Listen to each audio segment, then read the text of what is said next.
Hi friends, எல்லாரும் எப்படி இருக்கீங்க? நான் ரொம்ப நல்லா இருக்கேன். இன்னைக்கு ஆக்சுவலாக பக்கத்தில் கான்காடுங்கிற ஒரு பிளேஸில் முருகன் டெம்பிள் ஒன்று இருக்குங்க.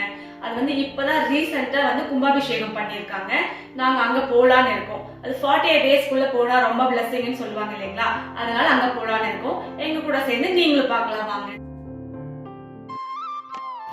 இந்த கோவில் நாங்கள் இருக்க பிளேஸ்லேருந்து 1 hour ட்ராவல் பண்ணி போகணுங்க. இந்த கோவிலை பார்த்து அமெரிக்காவில் இருக்க நம்ம தமிழ் பீப்புள்ஸ்லாம் ரொம்ப பெருமைப்படுறாங்க. இந்த சிவமுருகன் கோவிலை பற்றி நான் படித்து கேட்டு தெரிஞ்சுக்கிட்டதை உங்ககிட்ட நான் ஷேர் பண்ணிக்க போகிறேங்க. இந்த கோவில் 1957 சான் ஃப்ரான்சிஸ்கோவில் தாங்க ஃபஸ்ட்டு ஆரம்பித்தாங்க. இங்கே அமெரிக்காவிலையும் முருகனோட பெருமையை பரப்பணுங்கிறதுக்காக சிவாய சுப்பிரமணிய சுவாமி அப்படிங்கிறவர் தான் இதை ஃபஸ்ட்டு ஆரம்பித்தாருங்க. அதுக்கப்புறம் 1987 கான்காடுங்கிற பிளேஸுக்கு இதை மாற்றிட்டாங்க. அங்கே ஒரு சர்ச்சை தான் வாங்கி நம்மளோட ஹிந்து டெம்பிளாக அதை மாற்றிட்டாங்க. இந்த கோவில் 2025 தாங்க மறுபடியும் புதுப்பிச்சிருக்காங்க. இது நம்ம தமிழ்நாட்டில் இருக்க சோழர் காலத்து கோவில் மாதிரி இருக்கணும்னு சொல்லிட்டு வடிவமைச்சிருக்காங்க.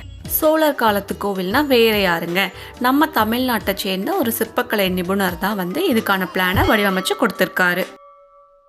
இங்கே rules and regulations and permissions இதெல்லாம் பார்க்கணும் இல்லைங்களா? ஸோ அதனால் கலிஃபோர்னியாவில் இருக்க ஒரு ஆர்கிடெக்டும் நம்ம ஊர் அந்த கட்டிடக்கலை நிபுணரும் சேர்ந்து தாங்க அழகான கோவிலை உருவாக்கியிருக்காங்க.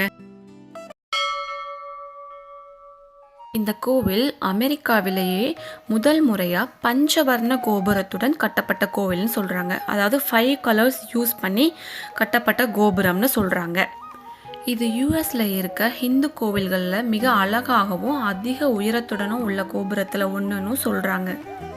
இந்த கோவிலோட பிரதான தெய்வங்களாக முருகப்பெருமான், சிவபெருமான், மீனாட்சி அம்மன், விநாயகர் மற்றும் பைரவர் இருக்காங்க. நம்ம ஊரில் எப்படி பூஜை பண்ணுவாங்களோ அதே மாதிரி தாங்க இங்கேயும் பண்ணுறாங்க. இப்போ தான் இங்கே கும்பாபிஷேகம் நடந்தனால 48 நாளைக்கு மண்டல பூஜையும் நடந்துட்டுருக்குங்க. ஒவ்வொரு நாளும் ஹோமம், பூஜை அப்படின்னு சொல்லிட்டு எல்லாமே பண்ணிகிட்ருக்காங்க. நம்ம ஊரில் கந்த சஷ்டி, தைப்பூசம்லாம் விமர்சையாக பண்ணுவோம் இல்லைங்களா? அதே மாதிரி தாங்க இங்கேயும் விமர்சையாக பண்ணுறாங்க. நம்ம தமிழ் மக்கள் இங்கேயும் காவடி எடுக்கிறது, பால் குடம் எடுக்கிறது, ஸோ அந்த மாதிரி எல்லாம் பண்ணிட்டு தான் இருக்காங்க. இந்த கோவில் நம்மளோட தமிழர்களோட கட்டடக்கலை பாரம்பரியத்தை வெளிநாட்டுலேயும் காட்டுறதுக்கான ஒரு உதாரணமாக கூட இருக்குன்னு சொல்லலாங்க.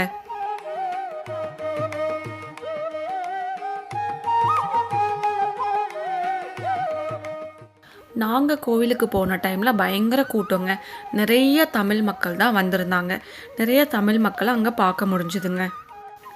கோவில் உள்ளே ஆகட்டும் வெளியாகட்டும் நிறைய சிற்பங்கள் அண்ட் சிலைகள் எல்லாமே வச்சுருந்தாங்க. அது மட்டும் இல்லைங்க, அறுபடை முருகனோட சிலைகள் கூட இங்கே வச்சுருக்காங்க. நம்ம இந்தியாவில் இருந்தாலும் அமெரிக்காவில் இருந்தாலும் எங்கே இருந்தாலும் நம்மளோட முருகன் துணை நமக்கு எப்பவுமே இருக்குங்க.